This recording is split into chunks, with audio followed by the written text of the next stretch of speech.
Bienvenue dans cette vidéo dédiée au monde fascinant de la mécanique automobile. Aujourd'hui, nous allons plonger dans un sujet essentiel pour comprendre les performances des véhicules modernes, le système de suralimentation des moteurs thermiques. Depuis l'invention du turbo jusqu'aux systèmes avancés que l'on trouve dans les voitures d'aujourd'hui, la suralimentation a permis d'augmenter puissance, efficacité et plaisir de conduite.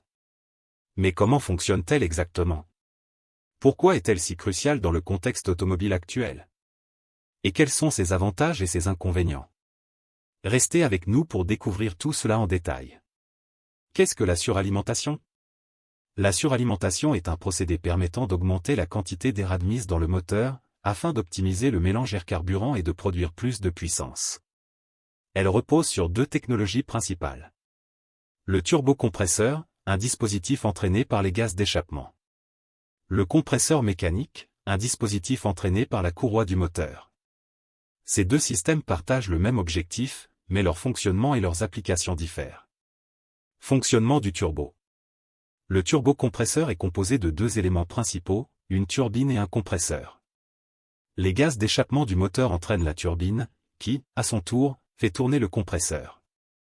Ce compresseur comprime l'air avant son admission dans le moteur, augmentant ainsi la densité d'oxygène et permettant une combustion plus efficace.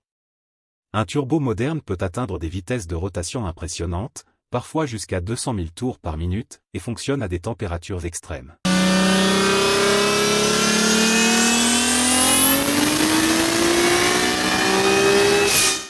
Turbo à géométrie fixe vs à géométrie variable.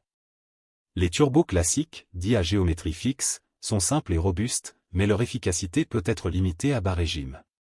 En revanche, les turbos à géométrie variable, plus sophistiqués, ajustent l'angle des aubes pour optimiser les performances quel que soit le régime moteur. Fonctionnement du compresseur mécanique. Contrairement au turbo, le compresseur mécanique est directement entraîné par le moteur via une courroie. Il offre une réponse immédiate à l'accélération, mais demande plus d'énergie au moteur.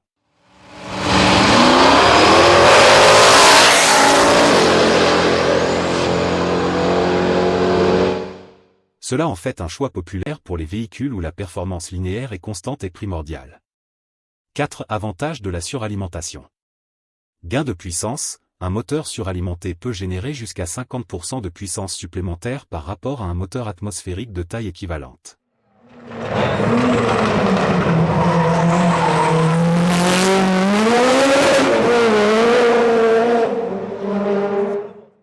Réduction de la consommation, les moteurs suralimentés peuvent offrir des performances similaires à des moteurs plus gros, tout en consommant moins de carburant grâce à une meilleure efficacité.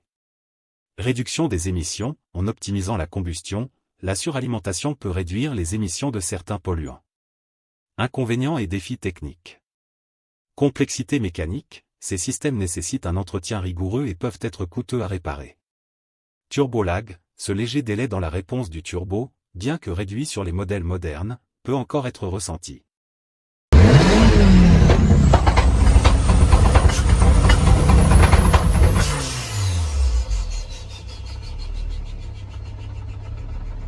Usure accélérée, les conditions de fonctionnement du turbo, avec des températures et des pressions élevées, peuvent entraîner une usure prématurée si l'entretien est négligé.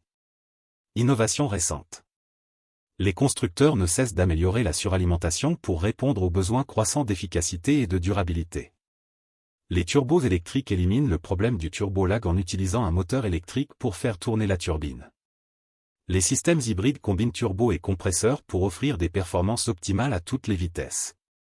De nouveaux matériaux, comme les alliages haute performance, augmentent la durabilité et réduisent le poids des composants. Conclusion. En résumé, le système de suralimentation est une révolution qui a transformé l'industrie automobile.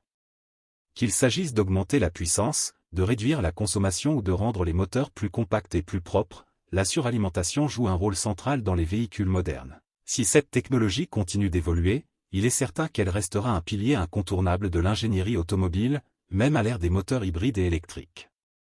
Merci d'avoir suivi cette vidéo. À bientôt pour une nouvelle plongée dans l'univers passionnant de la mécanique automobile.